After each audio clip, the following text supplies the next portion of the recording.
And away we go. It is the Nightcap, brought to you by Hail Mary Sports Bar right here on BearcatJournal.com. Go see our good friends at Hail Mary's. They're located in Cheviot. They're right on Harrison Avenue, so they're inside the Dora District. You can go from bar to bar with your drinks, or you can just hang out at Hail Mary's. They've got 27 TVs, 9-screen video wall. They've got the DirecTV sports package, so you can watch all the games. And, of course, Cincinnati sports will always be on the video wall. Great place to go catch the Reds, take on the Brewers this weekend, or to go watch the Bearcats on Saturday, take on Kansas. $10 buckets for UC games all season.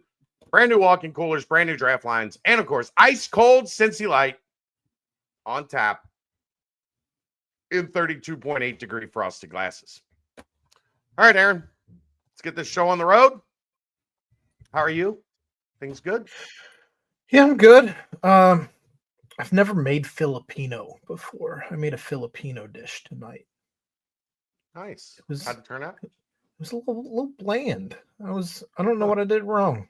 I don't know if some of the flavor got lost in doubling up the recipe, but I don't know. Back to the drawing board. I did tried and true tonight.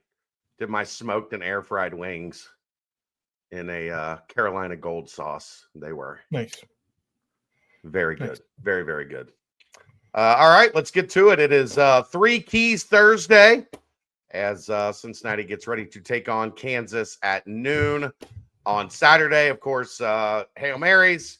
Go watch there. $10 buckets. We'll also the official watch party at the Holy Grail, Cincy Light, dropping off some prize packs and some giveaways for the watch party as well. So multiple places you can go basically and take in the Bearcats. If you're on the east side, go downtown. If you're on the west side, hit up Hail Marys. Easy peasy. Easy peasy. All right, Aaron, take it away. All right. My three keys, I feel like, are starting to look really similar. So maybe we see some disparity once the conference gets going. I don't think we know much yet. Number one, win the turnover margin. First off, let's get one against a real team. Yeah, that's a good start. Let's start there, and then you got to protect the ball as well. So if you can win the turnover margin, you start to win some of those, the hidden yardage game, and that's I think going to be monumental for the season, not just tomorrow, but just kind of going forward. Especially looking at tomorrow, Dave talked about this yesterday. Kansas is really good on special teams. Kansas is really good on special teams. So those hidden yards in special teams, that's going to be hard to flip in your favor because they're not going to give away special teams yardage. So the turnovers are a way that you're going to have to use that to win field position. So it's important. Number two, make Kansas one-dimensional. At this point, truthfully, and hearing Dave last night talk about the run game maybe not being as impressive as some of the numbers kind of hide, make them one-dimensional. At this point, I don't even care. We don't even know if Henshaw's going to play. So just make them one-dimensional, whether it is run game only, whether it is pass game only.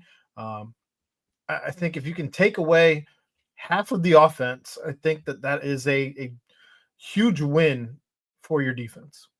Yeah, agreed. And number three, the run game opens up the pass game. I have yet to really feel good about the establishment of the run game this season. Brendan Sorsby has been your leading rusher. And I don't love that, if I'm being completely honest.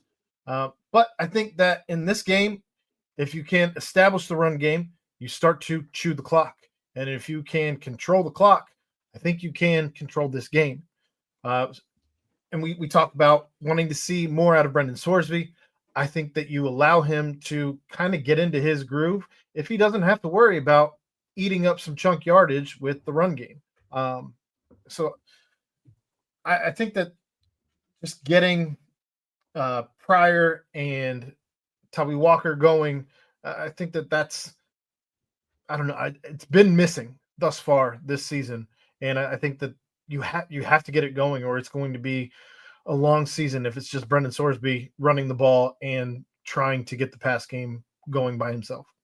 I want to see more Tawi. I mean, Agreed. This is not a knock on Evan Pryor. He's fine. Like this is, but you need a tough, physical, inside the tackle runner to punish teams a little bit, to make teams think about being able to spread their defense out. You need them to compact it because they know you've got a guy that's going to hammer out some tough yards, and it's tough to bring him down. I think it's tough to bring Tawi down. So also, I'd like to see a little bit more Tawi.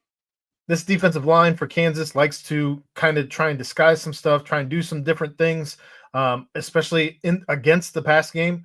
So I think that the run game, again, if you can establish a run game against this defensive line, it's going to keep the defense honest. They're not going to be able to stack the box.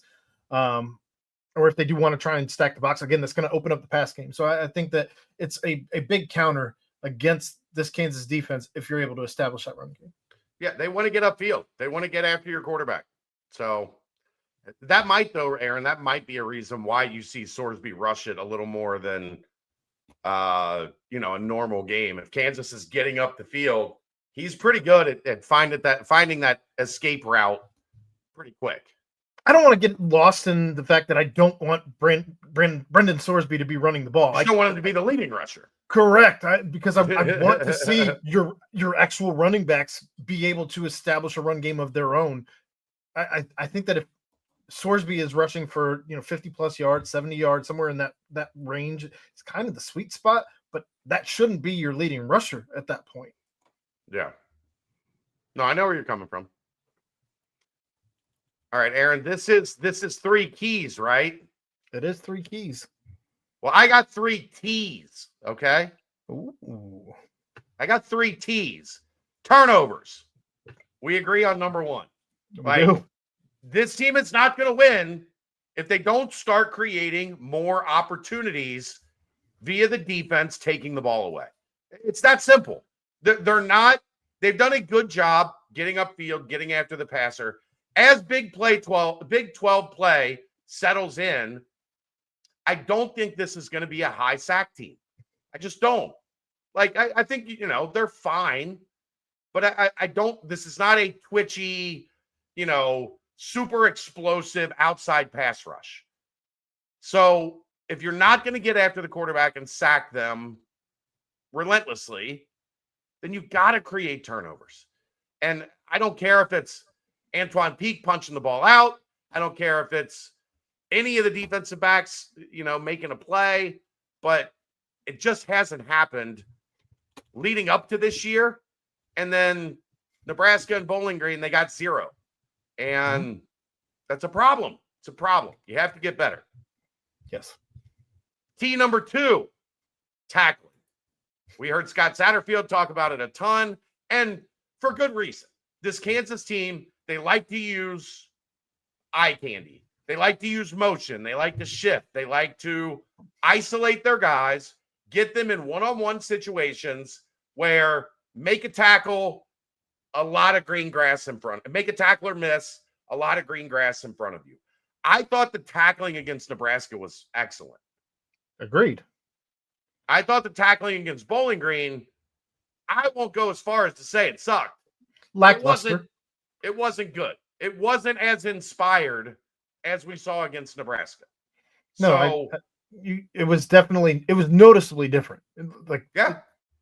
There's no other way to put it. A lot of just trying to hit, not wrapping, bringing guys down. I mean, the Nebraska fans, if you remember, they were pissed about a lot of drop hip tackles. Cincinnati was being physical in that game. I didn't feel like they were overly physical. I mean, if you had to just straight up, I thought Bowling Green was the more physical team in week 2. Yeah, if Kansas is the more physical team, it's going to be a long Saturday afternoon in Lawrence. You just have to actually. Scott talked about it. It's simple as just going back to the fundamentals. If you're going to tackle somebody, you can't tackle with a shoulder pop. That's not going to bring somebody down. You have to wrap and follow through. And again, just kind of back to the basics. You saw plenty of that against Northwestern State, but I don't count anything that happened against Northwestern State. That game didn't happen. It was the worst team I've ever seen at Nippert Stadium. Ever. And like I've watched a bunch of high school games at Nippert Stadium too, and I think I would include that there. Like if you're a high school team playing at Nippert Stadium, you're pretty good, right? Sure. Yeah. I don't think Northwestern State would win the GCL South. And I don't say that like tongue in cheek, right? Like, oh, could the number one team in the college beat the worst team in the NFL? Absolutely not. It would be 60-0 every time. But like, if you're talking about like GCL teams, there's multiple Power 5 players littered across those rosters. Well, and truthfully, your starters might be roughly about a year and a half younger on average than Northwestern State starters. So young. Yeah. Not to go off on a Northwestern State tangent here, but just saying. Everything about that game gets thrown out the window. I don't count any of that. But the tackling was great against Nebraska. It was not good against Bowling Green. It better be good Saturday, or else you're going to have problems because, like I said, that's what Kansas wants to do. They want to isolate you. They want to get the ball to a player in space where they have to make one tackler miss, and they're running. And that's where a lot of their big plays come from. They're not chucking the ball down the field a ton. Quick, controlled, space, make one guy miss, and run for 20 or 30 yards. So tackling is paramount here. The third T, Aaron, touchdowns. Did you know Cincinnati's number one in college football in red zone scoring? Currently?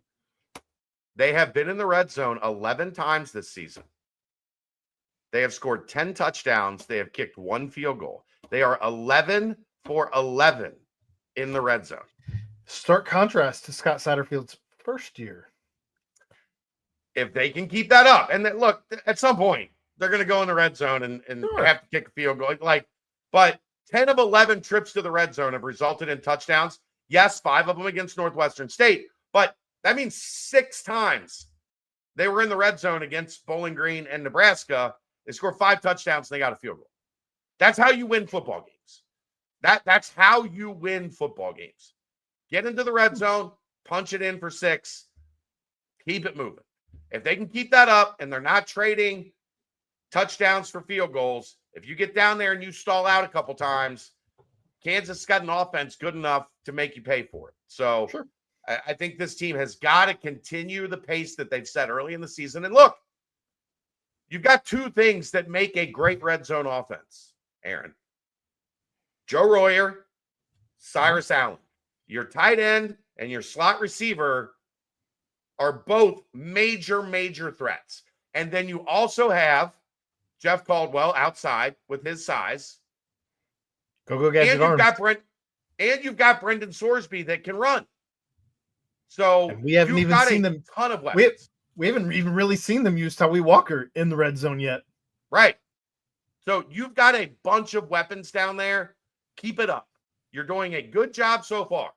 For 2 years, we've talked about not getting the job done when you get into the scoring area.